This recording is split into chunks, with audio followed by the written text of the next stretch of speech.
Bonsoir et bienvenue à tous. Merci de nous recevoir chez vous pour ce 20h. Voici les points saillants de cette actualité de ce lundi 15 août 2016.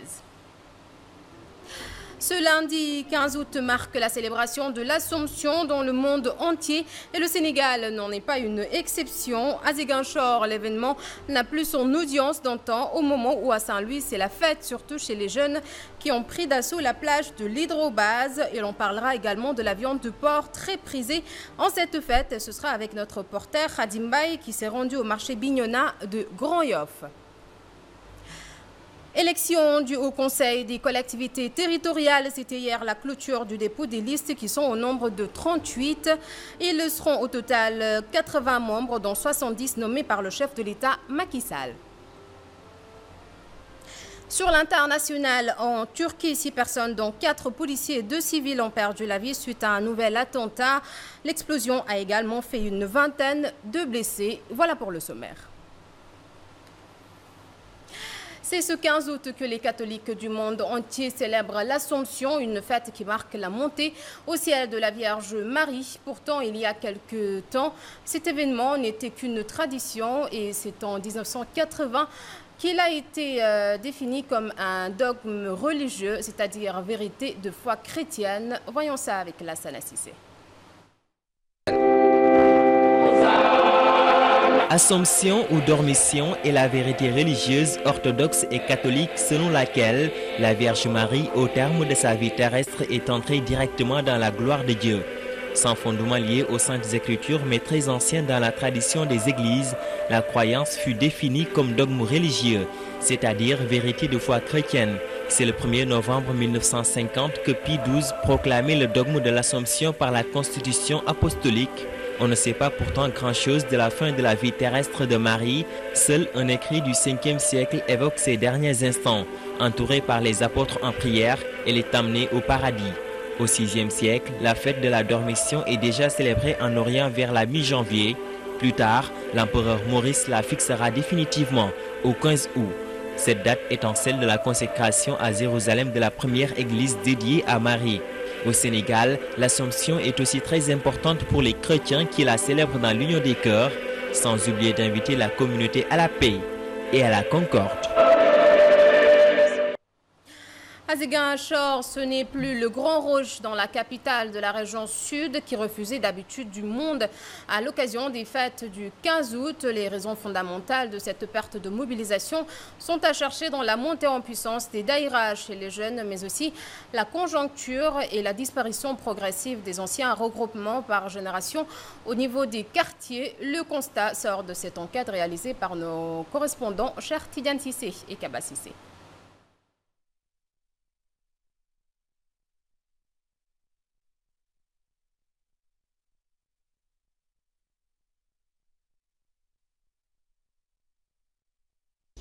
Ziguinchor, une ambiance morose en ce 15 août. Qui l'aurait cru il y a un peu plus de 10 ans?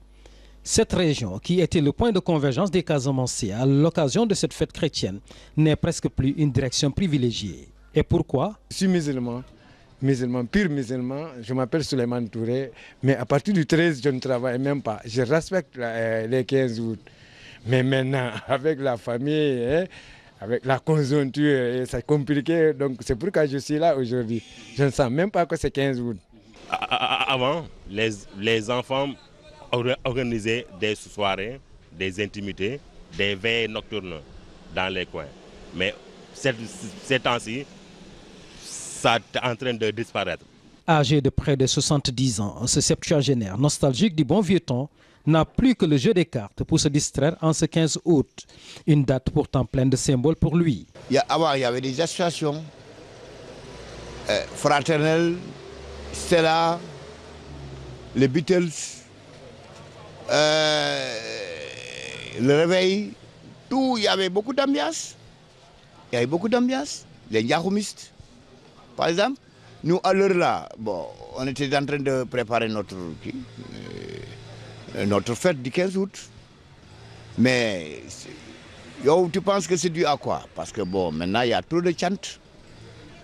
beaucoup de gosses sont devenus des grands musulmans. Le fort engagement de la jeunesse de Ziguinchor dans les confréries et la disparition progressive des organisations au niveau des quartiers à l'image des clubs semble expliquer la perte de ferveur de la fête du 15 août dans la capitale de la région sud. À la plage de l'Hydrobase, des milliers de jeunes fêtards ont assisté à la célébration de la fête du 15 août. Ils se sont retrouvés sur cette plage mythique pour s'épanouir à travers des activités sportives et culturelles saines qui sont plutôt de bonne culture, de bonne facture plutôt, je m'excuse. Mais aussi, cette fête était une occasion pour la mairie d'organiser une randonnée pédestre pour sensibiliser la communauté internationale sur les effets des changements climatiques afin de bénéficier du fonds vert, un financement pour arrêter l'avancée de la mer dans la langue de Barbarie. Moussa Diagne Abdouboy. Des centaines de fêtards et autres visiteurs venus de tous les coins du monde ont rallié la capitale du Nord pour assister à la célébration de la fête du 15 août à la plage de l'Hydrobase. Des groupes de jeunes se sont retrouvés sur cette plage mythique pour s'épanouir à travers des activités sportives et culturelles saines et d'assez bonne facture. Ça a été comme d'habitude. Bon, on est là pour faire de la grillade au bord de la plage pour les étrangers qui viennent sur la plage qui n'ont pas chose à manger. Donc on est là. Bon, à part ça, moi je suis comme maître nageur sauveteur pendant 7 ans dans cette plage. Bon, après ce travail, je vais surveiller pour donner un coup de main à mes collègues maîtres nageurs qui sont là. Cette journée était aussi une occasion pour l'équipe municipale d'organiser une randonnée pédestre pour sensibiliser la communauté internationale sur les effets des changements climatiques afin de bénéficier du fonds vert pour le climat, d'un financement pour arrêter l'avancée de la mer dans la langue de Barbarie.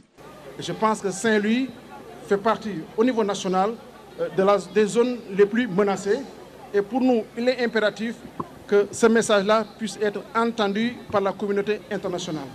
Donc c'est un cri lancé par les populations de Saint-Louis, en direction de la communauté internationale, mais aussi en direction de l'État, qui ne ménage aucun effort pour accompagner les populations de Saint-Louis dans Pour cette fête du 15 août, un important dispositif de sécurité a été mis en place par les autorités administratives pour veiller sur la sécurité des fêtards. D'ailleurs, conformément à l'arrêté préfectoral, toutes les baignades ont été formellement interdites à partir de 18h30. De la viande de porc pour fêter l'Assomption. Le marché est très loin d'être approvisionné correctement. Les vendeurs se plaignent, mais les acheteurs, eux, se disent chanceux car les prix n'ont pas connu de hausse. Nos reporters Khadim Baye et Mohamed Ndiaye ont fait un tour au marché Bignona de Grand Yoff. Suivons le reportage. Vend de la viande de porc depuis 23 ans. Il est donc un habitué de l'ambiance qui règne ici dans ce marché de Grand Yoff. Pendant la fête, il n'y a plus d'ambiance. Le marché est bien animé. Seulement cette année, cette ambiance est un peu diluée. Et pour cause.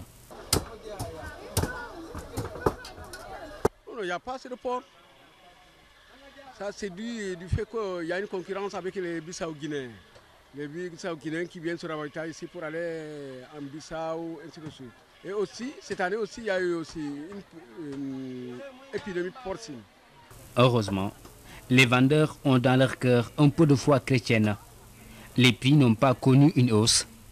La fête ne sera pas donc gâchée. Le kilo, ça coûte 2000 francs. C'est tout. Je préfère le côtelette pour faire la grillade. Quand je fais la grillade, je préparais du riz. Mais le manque à gagner se fera sûrement sentir.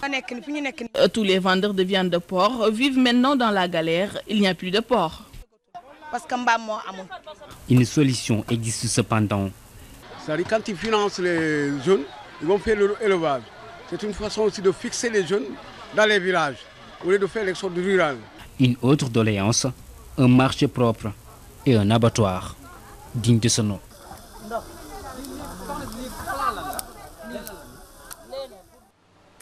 Eh bien, bonne fête de 15 août à tous les chrétiens du monde entier.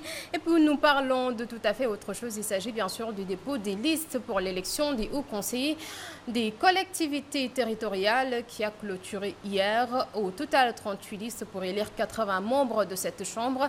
Les 70 seront nommés par le chef de l'État Macky Sall et les autres attendront la date du vote. La classe politique a vécu quelques moments forts. Sayel Sissoko. C'est donc le dernier virage avant le vote du 4 septembre. Les hauts conseillers des collectivités territoriales, leur mandat à 5 ans, leur nombre 150, dont 80 seront élus au suffrage indirect et les 70 nommés par le chef de l'État Macky Sall. Il faut souligner qu'une telle institution a créé la fracture au sein de la classe politique, une habitude à chaque joute électorale, mais cette fois, l'enjeu est tel que ce sont les prolongations du référendum qui se jouent. Le camp présidentiel a vécu des moments de tension autour de ces élections.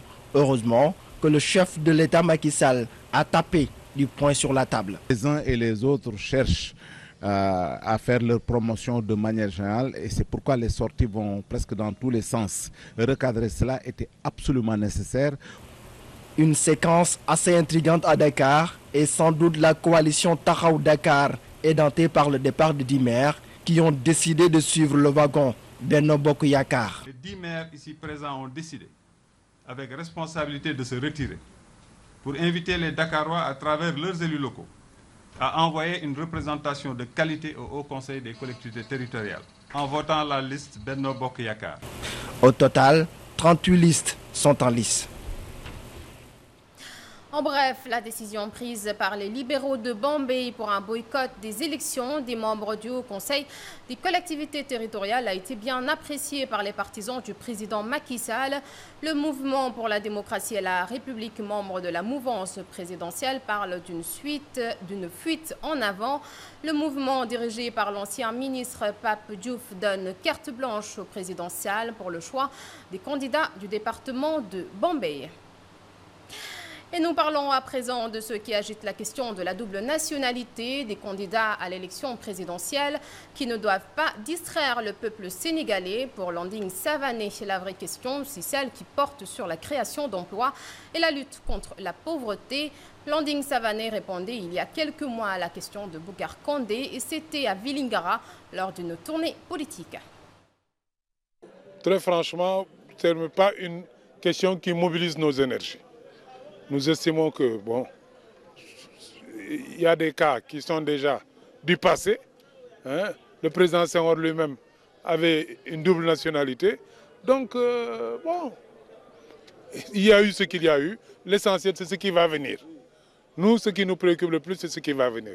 Et nous pensons qu'il faut calmer le jeu autant que possible et travailler à faire progresser notre pays, à répondre aux attentes des jeunes, des femmes, des travailleurs qui sont énormes et qui doivent être notre priorité. Parlons à présent de la plage de Malibu à Guédiawaye qui a vraiment changé de décor. Les filaos qui bordaient la mer ont tous ou presque été coupés. La situation accentuée par la construction de la VDN 3. Les populations inquiètes tirent la sonnette d'alarme. Hawa Mamoudou Konaté et Papi Mang.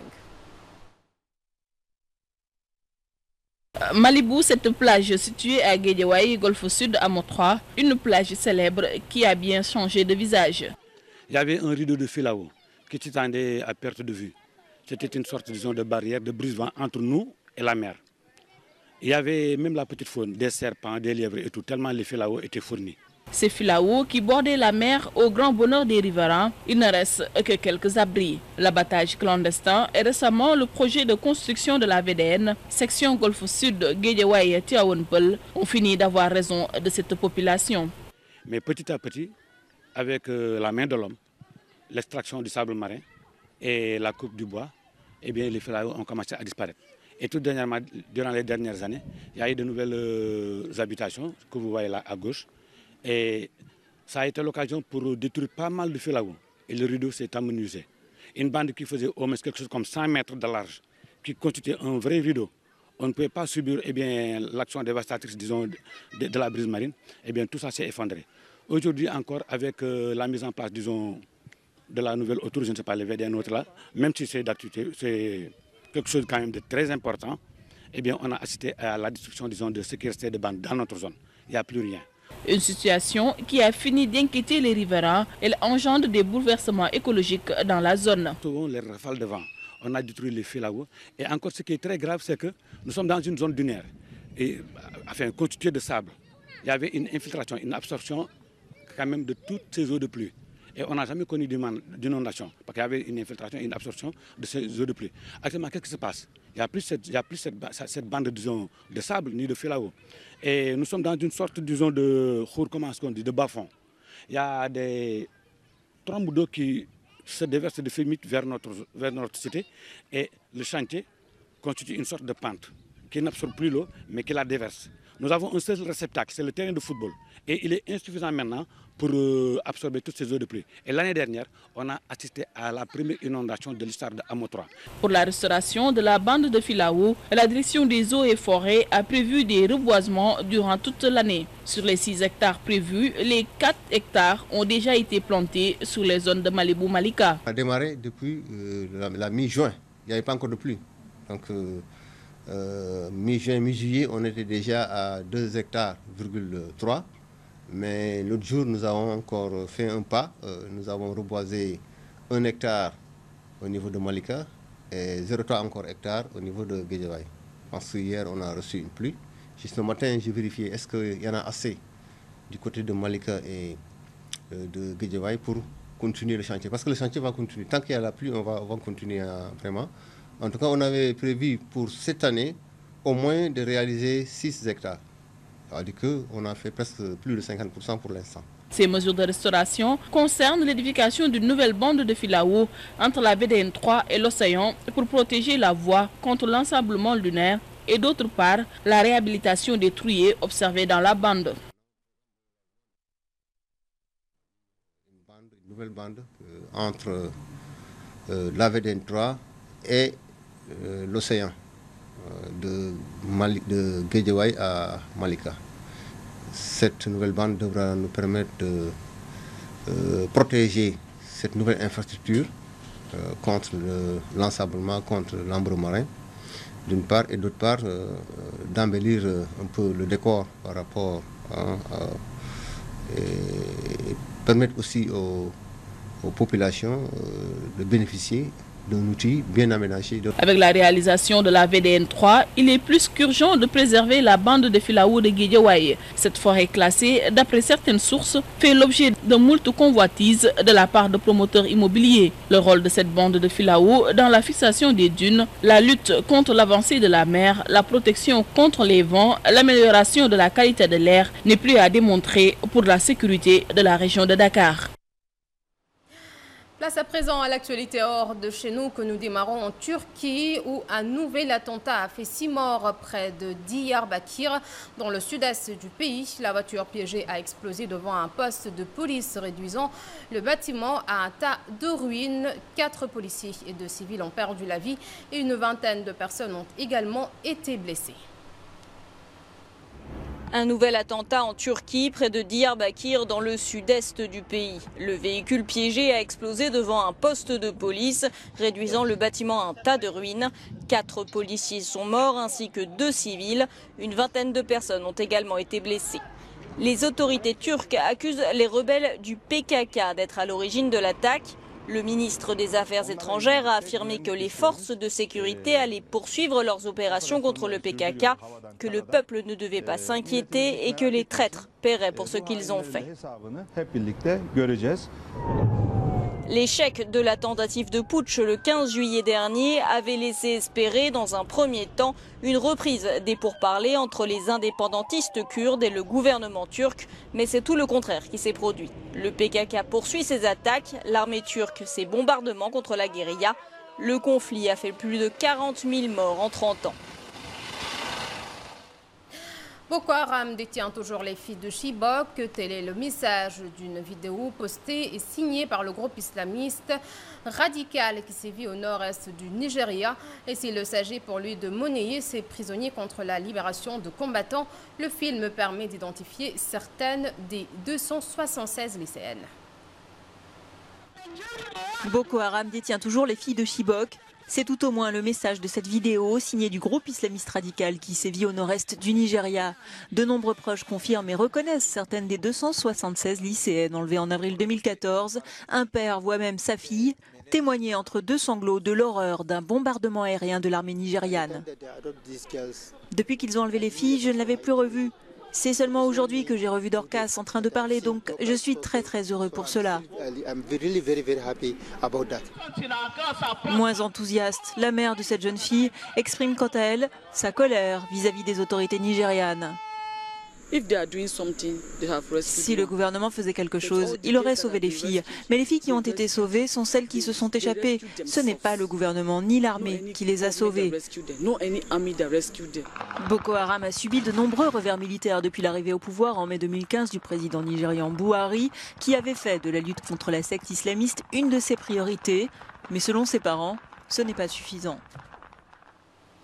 Et nous terminons aux États-Unis, en Louisiane, où le bilan s'est alourdi après la tempête qui s'est abattue vendredi dans le sud. La brusque montée des eaux a causé la mort d'au moins 5 personnes piégées par les pluies torrentielles. Face à l'ampleur des dégâts, le président américain Barack Obama a déclaré l'état de catastrophe naturelle. En Louisiane, le bilan s'est alourdi après la tempête qui s'est abattue vendredi sur le sud des États-Unis. La brusque montée des eaux a causé la mort d'au moins 5 personnes piégées par les pluies torrentielles. Face à l'ampleur des dégâts, Barack Obama a déclaré l'état de catastrophe naturelle. Dans certains quartiers, l'eau est montée tellement rapidement qu'il a fallu mobiliser d'urgence des hélicoptères pour secourir les habitants. À ce stade, près de 20 000 personnes ont dû être évacuées, mais l'alerte est loin d'être levée. L'eau continue de monter. La Louisiane et sa capitale, Bâton Rouge, ont été particulièrement exposées à ces intempéries spectaculaires, mais le Mississippi voisin est aussi concerné. Marquetta Walters, la secrétaire d'État pour les services aux familles, explique qu'en raison de la rapide montée des eaux, il a fallu déplacer plusieurs fois les abris en coopération avec les autres services de secours. La météo nationale a émis dimanche des alertes aux crues soudaines allant du Texas, dans le sud, à l'Ohio, dans le nord du pays. Outre l'évacuation des habitants, des centaines d'animaux domestiques ont aussi été secourus. Des abris temporaires ont été prévus. Et voilà, c'est la fin de ce journal. Merci de nous avoir accueillis chez vous. L'information revient demain à 13h en Wolof et ce sera avec Mme Diawar Diallo. Chardiaby revient le soir à 20h, mais en attendant, restez sur la 2S TV. Les programmes continuent.